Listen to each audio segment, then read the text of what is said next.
Welcome to Faith Fondue, a new podcast featuring me, author and speaker Haley DeMaria, and teacher and blogger Ann Strickers. Faith Fondue will feature a melting pot of topics, ignited by a flame, our faith, and guided by the Holy Spirit. Each week will feature a theme, and the theme for this week's episode is gifts.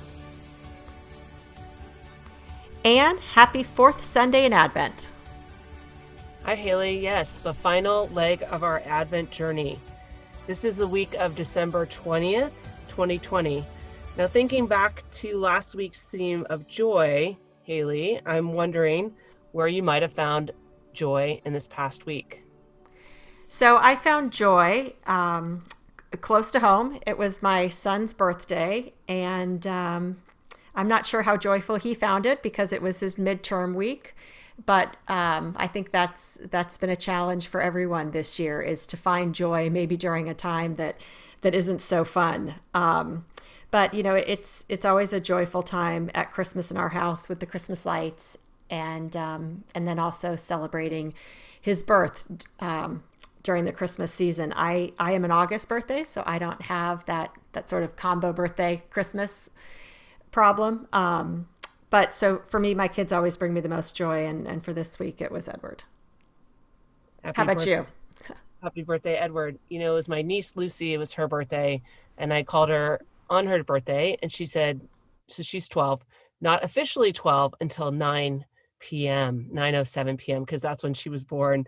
And I just love that perspective, right? The specifics, knowing, right, when you're young, just the importance of a number and age. So happy birthday to both Edward and Lucy, two people in our lives that bring us a lot of joy. For sure. But one source of joy this past week was a gift that I received from work. So a couple things about that. And I will introduce the idea. I am intrigued by the idea that joy can spawn from contradiction. So what do I mean by this? The school colors at St. Francis, where I work, are brown and white. Okay, brown. And it used to be brown and gold, but they kind of cleaned it up and it's brown and white. Haley, I'm sorry, but I have had a hard time embracing the brown. So St. Ignatius, where I worked before for 16 years, was navy and red.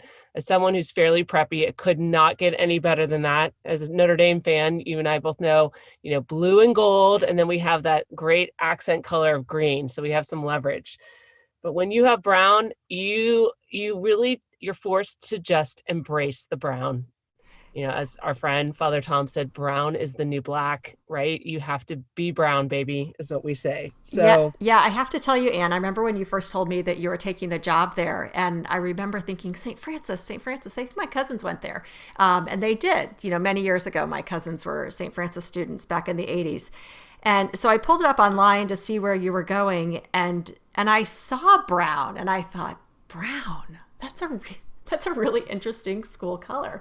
If you're trying to rally school spirit, how do you go with brown? But then I thought, even in our own lives, my son's high school, Mount St. Joseph, is purple. And I'm not really a big purple fan either. But of course, I also live in Baltimore Raven country, and the Baltimore Ravens are purple. So I am surrounded by purple, clearly now, as you are surrounded by brown. And you're right. Sometimes you just have to embrace it and go with it. So cheers to the brown. Tell us about it. Well, I do like that connection to the Ravens, and I like how they've included black with their purple. It seems kind of, worthy for football. But this brown shows itself in interesting ways. So one of the assistant athletic directors, he's kind of our gear guy, and he has a lot of relationships with different vendors throughout the area because we are a huge school and have a robust athletic program. He decided to order these ugly Christmas sweaters for our staff. I looked at this and I was like, there's no way I want to wear this thing, right? It's brown and it has gold. It is ugly. And I got it on my desk. It showed up and I opened the package. Haley, it's not a sweater. It's actually a sweatshirt. It is so unbelievably comfortable. It is so unbelievably ugly. I put it on and I love it. I can't tell you how that happens. It was a source of joy to the point where I wore it for Zoom teaching for my final 2 classes. All of my students were like, Miss Strickers, that's awesome. So I think there's something here with this idea of, contradiction, that something can be ugly but joyful at the same time. But and you also embraced it too. You didn't you were open to it. So we need to be open to receiving that joy, even if we have our preconceived feelings on it. But what fun! I can't wait to see the sweatshirt. Yeah, I don't know. I mean, I don't have the courage yet to wear it outside of St. Francis. I was thinking of wearing it for golf today, but again, it's a statement. So I'm laughing as you say you embraced it. And I'm thinking, Haley, I don't know if I had a choice, but at some point you do, obviously. And UPS has done a great job of marketing Brown. So yeah, I will step on board, and you know what? Maybe I will wear that sweater today, and it gives people an opportunity to kind of just chit chat. And something happened this past weekend that gave people a lot of reasons to chit chat. Notre Dame played in a ACC championship game. The outcome was not what we thought, but there was the joy of game day that took place yesterday. There is the joy on game day, and anybody who's a huge college football fan knows that waking up on a Saturday morning, there's just a feeling inside that it's game day, and there's a level of excitement no matter who you're playing, because especially this year when every game was not a given, there's that joy of the Saturdays that your team is playing, to know I get to watch them today and they get to play. I remember at the beginning of the season when a lot of the programs were starting to shut down or announce that they weren't playing, and the heart wrenching social media posts from some of the players were really hard to read, because you could feel the emotion. So that each of these players who get to play on Saturdays are filled with joy, and what a gift for them to be able to play every single time they could step on the field.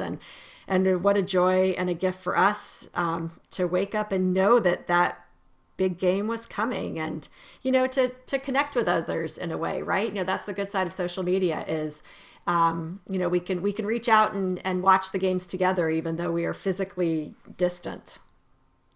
Amen to that. I agree. I played golf yesterday with a friend who went to a women's college, and she said, Ann, I don't really get the college football thing. That's not part of my experience. And I thought, oh, and it's T minus, 2 hours to kick off, but she's a sports fan, so she got it. But you're right. Some friends I hadn't heard from in a while said, good luck today. That is the best thing I could, I love hearing that. Even around my golf club, people noticed, and you're wearing green, go Irish. Who do you guys play today again? Or yeah, wow, good luck against Clemson. And I have missed running into people and the chit chat that goes with, anytime we follow sports, or, the dynamic of sports in our world. But as you mentioned, there are different ways we can still connect and really celebrate that joy and the gift of college game day. Well, it's always a gift to watch, and it's always a gift to talk about. And sometimes it's a little painful to watch. Yesterday might have been one of those days. But even the post game comments, you were talking about what a gift it is to know what to be able to say after a game like yesterday's, and the gift to bite your tongue sometimes when you're reading some suspect comments, and not wanting to respond in a way that is not who we want to be. But again, it's a gift and it's a joy anytime we get to watch our teams play. So true. Yes. I want to, maybe there's a guideline or for sports fans, what to say, what not to say. Rough loss, tough one. Those are all good.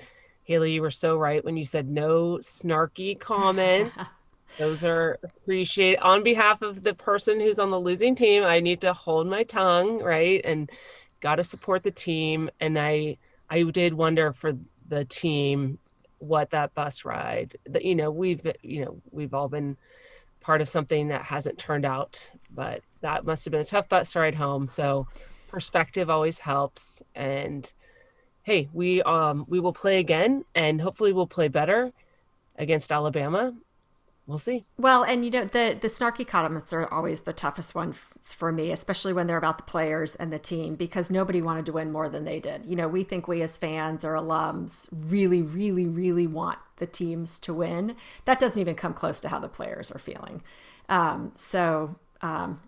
let's let's not perpetuate the snark. I know you and I certainly don't make the snarky comments. What's hard for me is not responding to the snark. So we will move on to more kind words in the gospel and the readings for this week.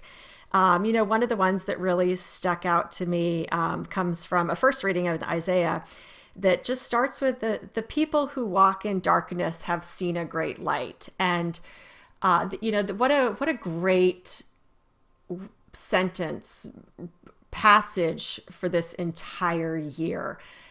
So much of this year, even starting, in January with the Australian wildfires that, so many of us have forgotten about. Yes. But one of my closest friends from high school lives down there, and their entire livelihood was wiped out by it. And so for them, that was a huge darkness that started off the year. And then, of course, with the pandemic, we've all lived in this looming darkness. But the whole idea of people who walk in darkness have seen a great light. Of course, Jesus is coming. His birth is this week, and that is a huge light for us in terms of hope. And boy, do we need that after this dark year that we've had, and whatever that looks like for us. Certainly we celebrate Christmas this week, but whatever that light is for people, it's coming, and it is there, and what hope that gives us, and really what joy and love that gives us in looking forward to that hope. And that light that will be here soon. That hearing you speak about that reading, Haley, reminded me of two ideas. Number one, the soul surfer, Bethany Hamilton. She gives a testimonial, and part of she's a Christian, a devout Christian, and she says her goal is to be a light for others.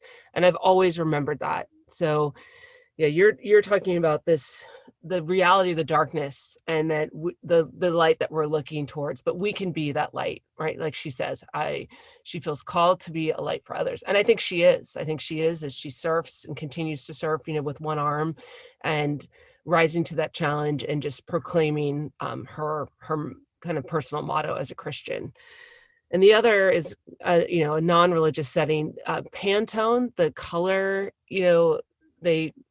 how would you describe Pantone? It's a color scheme. It's used in art. They have numbers for specific colors.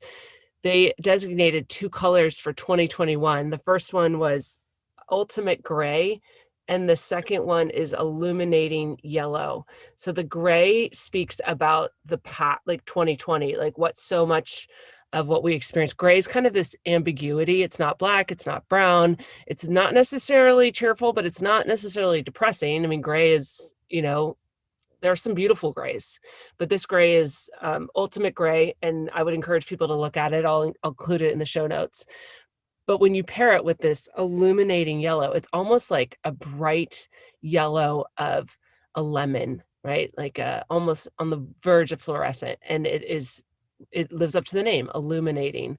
So it's fun to think of those colors as kind of like imagery for the people who walked in darkness have seen a great light. We'll pair those together. Okay, I love that illuminating yellow. I might have to find a place for that in my life. I also love what you mentioned about Bethany Hamilton and being the light, because you're right. That's what a great goal for us, and what a gift for her to be that light to other people, and what a, again, reminder for us that we too can be that light, and what a gift that would be for others as well, especially during this holiday time. There's a gospel this week also that we'll all hear. And, it's telling the Christmas story. And, there's the passage in Luke that says, and the angel said to them, do not be afraid. And, we hear those words a lot. That's a very common passage. Do not be afraid. And there are times when I think of just the practicality of this gospel reading. Here's this angel that has appeared to them out of nowhere. Who would not be afraid? I think of myself outside or in my bedroom or wherever I am. All of a sudden, if this angel appeared, how could I not be afraid? I think I would be terrified. But it's, those simple words are so powerful when you really think about what's going on in the story at the time. But we hear those words a lot. And I think it's also something for us to remember during this darkness that we've walked through as well. Do not be afraid. The light is coming. As you were speaking about that, Haley, I thought you mentioned the word practicality. You're so right about that. Now, my first reaction was, well, are you kidding? If an angel came for, I think that would be awesome. I would just be like, wow, what, I mean, I'm curious. I want to know. But then practically speaking, you're absolutely right. Like, how could we not be afraid? And that speaks to, I think, the nature of fear is that, right? Practically speaking, we know objectively maybe we shouldn't be afraid, but the truth of the matter is we are, because there's unknowns, there's things we don't understand. We might be overwhelmed. And I do think back to the papacy of John Paul II. His first words when he became Holy Father were "Be not afraid," and Christians love that song, right? Be not afraid, and they are repeated in the gospel often because they are necessary. We need that reminder because, practically speaking, there are a lot of reasons people are afraid, and God offers a comfort and many gifts that can hopefully assuage that fear. Yes, I agree. And it's that you're right. That's a great reminder, and even just a metaphor for our lives. I would love for an angel to appear to me as well, but I would be afraid of it first. So my piece, the spiritual stew, is the prayer of Saint Francis. One of my favorite prayers, one I encourage anyone to memorize, in particular my students. Obviously, we're at the School of St. Francis, but living in the city of St. Francis, his message is so powerful, and it's really about this Christian paradox. And one of the lines is, "It is in the giving that we receive." And so we've been talking about gifts, and I always bring this up when I teach, an ethics morality class. How is it true when when I give something, I'm receiving? Because the laws of physics say if I'm giving something away, right, I have less. But I absolutely believe that I've gained something. So physically, there's nothing that you can see that I've gained, but interior, or like there is something that I have received. And so this line of prayer, I think, is worth spending time on. What is it that we receive when we give? And why does that bring such joy? So it's interesting, Anne, as you were saying that. And again, I can see you on the screen. So as I'm watching you physically say, I'm giving something away, but I also get something in return. Really what St. Francis perhaps is saying to us is, yes, we've given something physically away, but what we've received is something spiritual. And how much more important that is than the physical gifts. Yeah. I love to give gifts. I would much rather give a gift on Christmas morning than receive one. I love to receive them too, but the real joy that I get on Christmas morning or anytime we're exchanging gifts is watching someone open something and take delight in what they've just received. And so for me, the joy I receive and all of it, the satisfaction in knowing that what I thought they would like, they really did. Perhaps, my mother loves ribbons and packaging. And so she takes great joy in the actual physical wrapping of the gift, and the bow that's on it.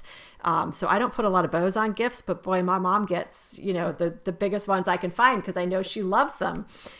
So for me, it's the joy in seeing that someone appreciates what I have given them. But I think what St. Francis is saying there is, the physical gifts aren't what that make us happy. It's the joy and the spiritual gifts that we should really strive for. Yeah.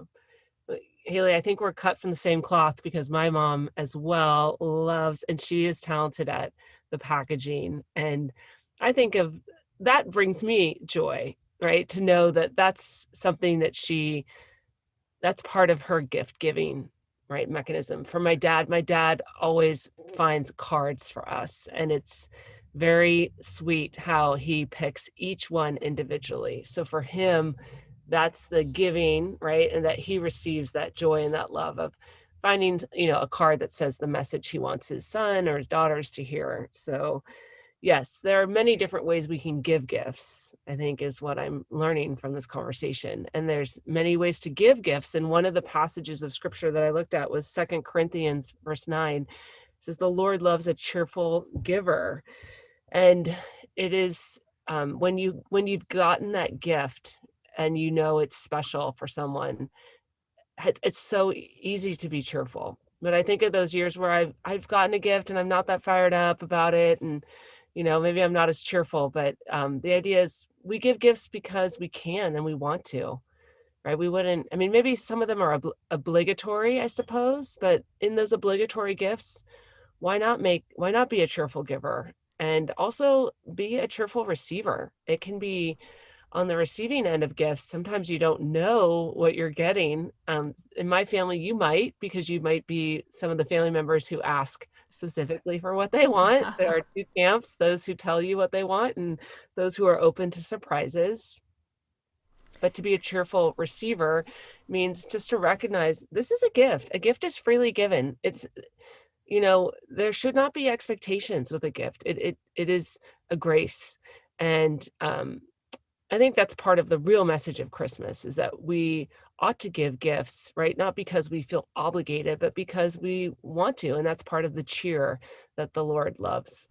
Yeah, and it's funny that you say that about being um, the joyous receiver, being joyful in receiving. It's something that I am very aware of about myself, and something that I sometimes struggle with as a gift receiver is I'm not by nature a very effusive person.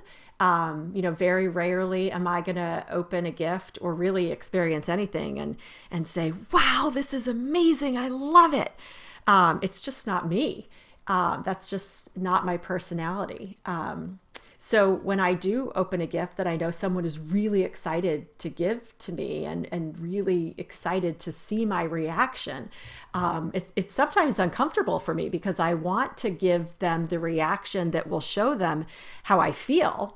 But I don't know if I can always give them the reaction that they're looking for and be genuine, because really what they want to know is that I truly, genuinely love it.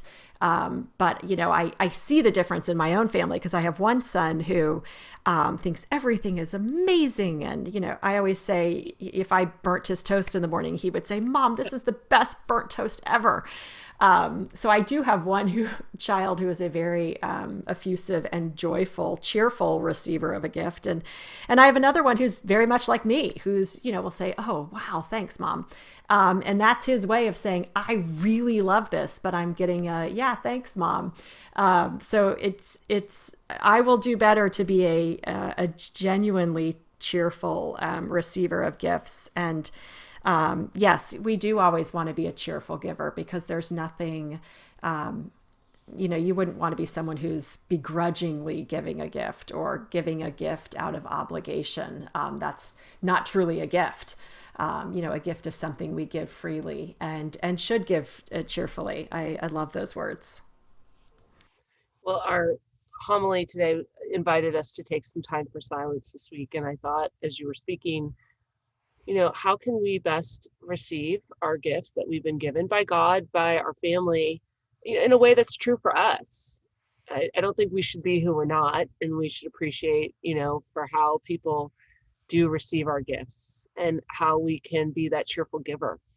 I have, in my worst moments, I think about, yeah, I have to buy my brother, his fiance, my nieces gifts. Like, that's 4 on 1, right? That's not a good place. I don't like being, but that's real.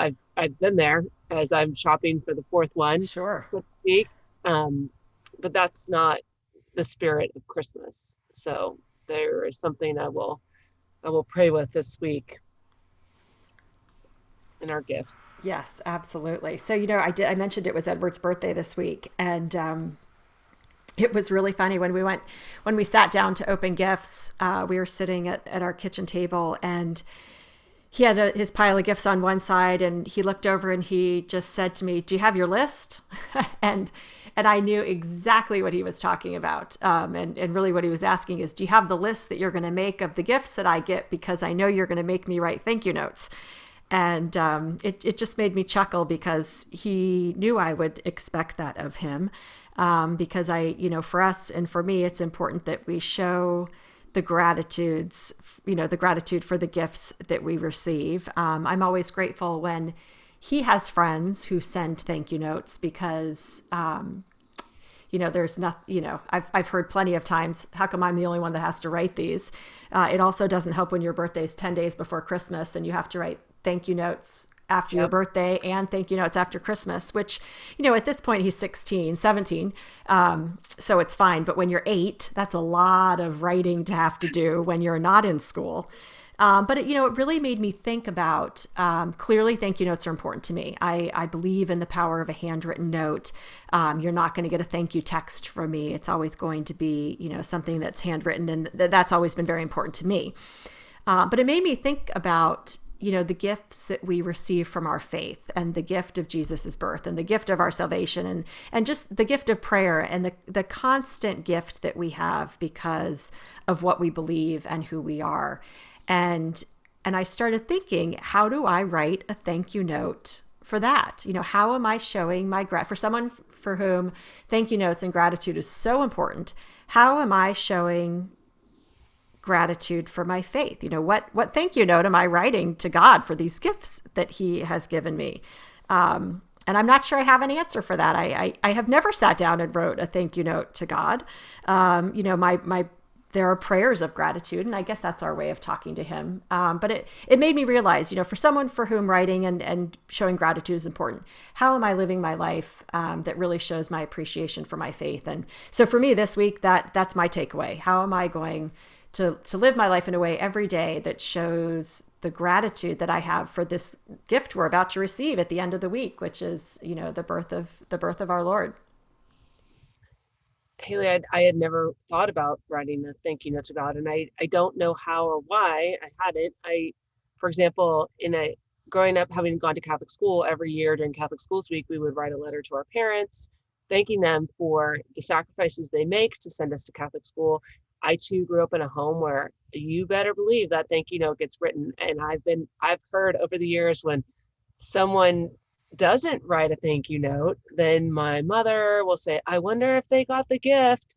And I don't know if that's a genuine question or if that's a chiding because they didn't write a thank you note. But, there is that sense of like, I hope they got it, because if you've been given something, right, the natural response is thank you, because it's freely given. It's not an expectation or an obligation. So to write a thank you note to God is a beautiful idea. And whether, yes, it's through a prayer, and it's absolutely how we live our lives, but that might be something to do in silence this week in my journal, or that's a great invitation. And the gift is Christ. As you mentioned, he was born and came among us to dwell with us and to teach us and model, right, how we are called to live. Yeah, I too do not like the question. I wonder if they got that gift. And you're right. I'm not sure why that is being asked. If it's truly wondering if they got it, or if it's saying I didn't receive a note. I do have a family member. She's the oldest family member we have in our family at 97. My grandmother, and she's been known to not send a gift the next time around if you have not written a thank you note. So. Carolyn usually gets our first gift, our first thank you note of the writing session, because we know that one has to get there. So I'm not sure I want to do that either, but it is part of our writing here for sure. Well, there is a 4-gift challenge. I don't know if our listeners have heard about this. It's been around for a while. I've blogged about it, but the idea was Christmas is so commercialized that maybe we should simplify and bring it down to 4 gifts that we, as children, that we would hope to receive. So it's something you want, something you need, something to wear, and something to read. So very practical, I think, something that we want. You really need, there's something that I need a new jacket or whatever that may mean. And then something you need that's kind of indulgent, that might be fun. And then something to wear that's also very practical. But I love the something to read, because I think that is truly a gift to be able to read. And I'm not just saying that because I'm a teacher, but maybe I am, right? Reading begets reading. They say whatever you read is good. Just it gets you in the habit of reading and takes us outside of ourselves. They say readers have a higher level of empathy. That's one of the more important qualities for why you should read. And a former colleague just this past week, 2 weeks ago, recommended a graphic novel. So this was my first experience, like partaking in the reading of a comic book essentially, but it's not a comic book. That it's designed like if you opened it up, Haley, you might think it's a comic book, but it's called a graphic novel because it carries a pretty significant story. And the graphic novel I read was called Dragon Hoops. It is the story of the Bishop O'Dowd basketball team. The author is a former faculty member at Bishop O'Dowd, which is a Catholic school in Oakland, but his children go to St. Francis. His name is Jean Luan Yang, Chinese American, and he writes about really the story that he found in the Bishop O'Dowd basketball team. And he did this as a non-basketball fan. I can't say enough good things about it. If people need a gift recommendation for somebody that loves basketball or somebody who likes, art and comics, he usually did like superheroes, and so he loves comics growing up. And he says, "Wait, in sports, the good guy doesn't always win. And how do I reconcile this? And what's the story of this team?" So he follows the team, and every athlete knows your team carries its own unique story. I mean, that's part of your story, Haley, is your membership on the Notre Dame swim team is a profound story. Every team has its own story. And so he was able to witness it and share it and teach it really through his drawing, but also the dialogue. It has history, it has matters of race and identity. What a gift to be able to read, for one, but also to read something in a new way. Yeah, I love the idea of giving gifts. I started when I was younger. We used to have the Scholastic book fair at my son's school as a fundraiser. So I would buy every book I could think of just to help support the school, but also to give as gifts that Christmas. I have already purchased this book for someone in my family. I won't mention who because hopefully they're listening to this podcast. But I also love the idea of a graphic novel. And, maybe this is a topic for a different time, but, not everybody loves to read. And not everybody has the ability to read as well as others, whether it's a learning difference or a challenge. Or, I have a friend whose daughter had a concussion and it affected her eyesight. And so reading words was very difficult for her. But the whole idea of a graphic novel is telling a story, which I know, Anne, you love is to tell stories. And, that's really what a book is sharing a story. So the whole idea of a graphic novel is just telling a story in a different form that's not just words. My son's high school has a graphic book club where all they do is read graphic novels, which I think is fantastic. Yes.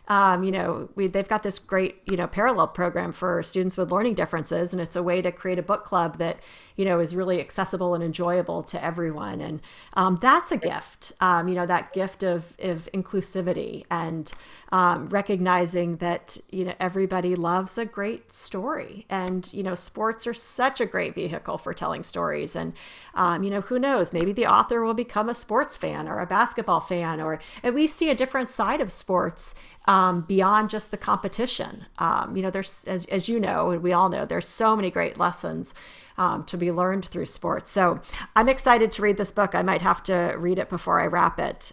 So thank you for sharing that with us. Well, you'll enjoy it. And you're so right, Haley. Audible, different ways that people can encounter literature, stories. I'm so grateful for the many different ways. Or something that you probably did as a mom and had as a child is parents reading to kids or having others read to us. I think of Father Hesburgh later in his life, who, when he was nearly blind, people would read to him. So yes, thank you for the reminder that there are many ways, but this graphic novel is a really fun way to read. So hope our readers will check it out. So I think, Anne, as we navigate this week, it is Christmas week. It is for so many people, myself included, a busy week. It can be a stressful week. It can be a trafficy week, although hopefully not this week. Hopefully more people are staying home than they should.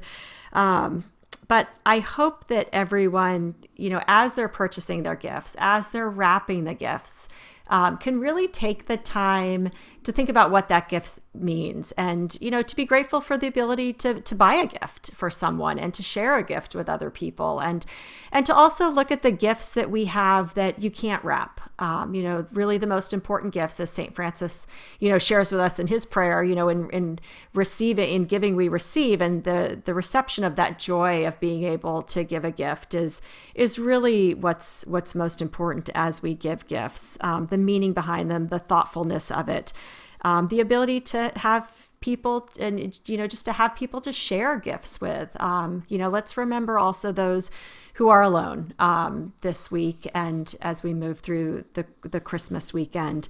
And I've said this probably every episode that we have taped. This is our 5th week. One of the greatest gifts of this Advent season has been sharing this podcast with you, and learning from you, and talking with you, and just knowing that this has been a gift in my life. So thank you for that. I probably should, I should probably put my, my words or my action where my words are, and write you a thank you note. So you might get that. But just know how much this is a gift, and I hope it's a gift that we can share with others. And I know we do, and we receive joy from that as well. Absolutely. Yes. Thanks, Haley. Thanks for sharing your talent and your son, who really helped us in this journey to launch Faith Fondue. So thank you to all our listeners who've shared in our journey so far. Please share our podcast with others. It brings us joy to just hear what others have to say in response to our ideas. And as we mentioned this week, the many gifts that we have been given. Yes. And next week is Christmas. So have a blessed Christmas week. And Anne, you as well. And I look forward to our conversation next time. Merry Christmas. Merry Christmas.